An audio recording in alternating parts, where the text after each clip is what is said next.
Ce dimanche à Nantes, le collectif d'aide aux migrants organisait une après-midi portes ouvertes dans un squat de Chantenay. Objectif, alerter sur les conditions de vie indignes de ses occupants. Et ça, c'est le salon. C'est le salon, il y a une télé ici pour la jeunesse. C'est une chambre de 2 lits, mais il y a certaines aussi qui passent la nuit à terre ici.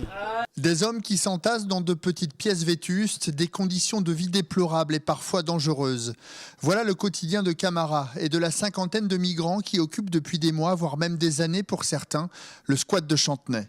Je m'attendais de bien vivre mieux que chez moi. Mais depuis que nous sommes venus en France ici, on rencontre des souffrances qu'on n'a même pas pensé, qu'on n'avait même pas pensé qu'on allait se retrouver dans les situations pareilles. Ils sont réfugiés ou demandeurs d'asile. Ils viennent du Mali, du Soudan ou du Tchad et ont décidé d'ouvrir leurs portes pour que les Nantais découvrent leur univers journalier. Alors il s'agit non pas de misérabilisme, mais ce sont des gens très dignes. Et donc ils ont souvent, le plus souvent d'ailleurs majoritairement, des papiers. Et aujourd'hui l'État français leur a donné un statut de réfugié. Et malgré ce statut, ils sont condamnés à vivre dans des squats parce que l'État ne leur assure pas les conditions de logement qui sont inscrites dans la loi. On a honte parce qu'on sait qu'il y a de l'argent quelque part, mais on n'arrive pas à le partager, quoi. Pour tenter de redonner le sourire et de la dignité à ces hommes depuis trop longtemps dans l'attente.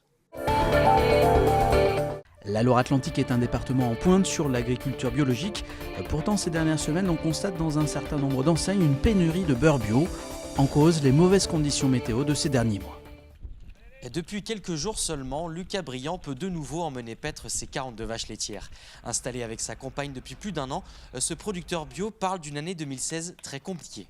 On a à peu près un retard de pluviométrie de 150 mm en fait, par rapport à une année normale, quoi. Principalement à l'automne.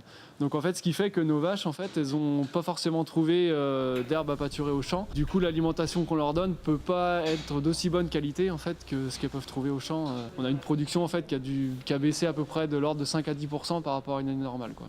Une baisse de production généralisée qui se voit de plus en plus dans les rayons frais des magasins bio.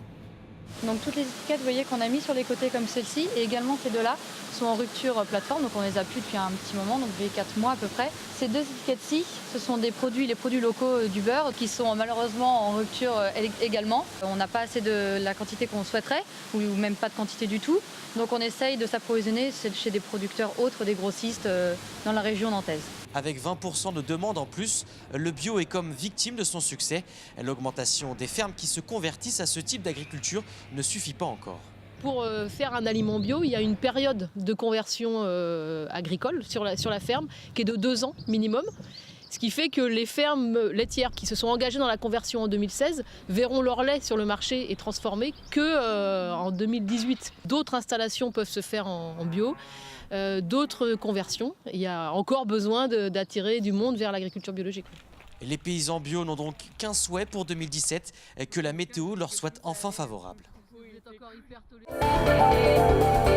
C'était soir de gala au stade de la Beaujoire hier pour le FC Nantes. Les Canaries ont mis le feu à la défense marseillaise dès le début de match. Résultat 2-0 au bout de 20 minutes de jeu grâce à Diego Carlos, puis à ce bijou signé Stepinski. En seconde période, les Marseillais sont revenus dans le match grâce à Gomis, mais au final, les Canaries l'emportent 3-2 et prouvent qu'ils ne sont pas si inoffensifs que cela. Collectivement, on a été consistants, à part les 2 buts qu'on a encaissés un peu bêtement, qui nous ont mis un peu le feu en fin de match. Parce que quand je vois la première mi-temps qu'on a faite, franchement, on rentre à 2-0, mais on aurait pu rentrer à 3 ou 4-0 en notre faveur. Donc après, voilà, on va pas faire la fine bouche, on a marqué 3 buts à domicile ce soir, c'est pas souvent que ça nous arrive. Ouais.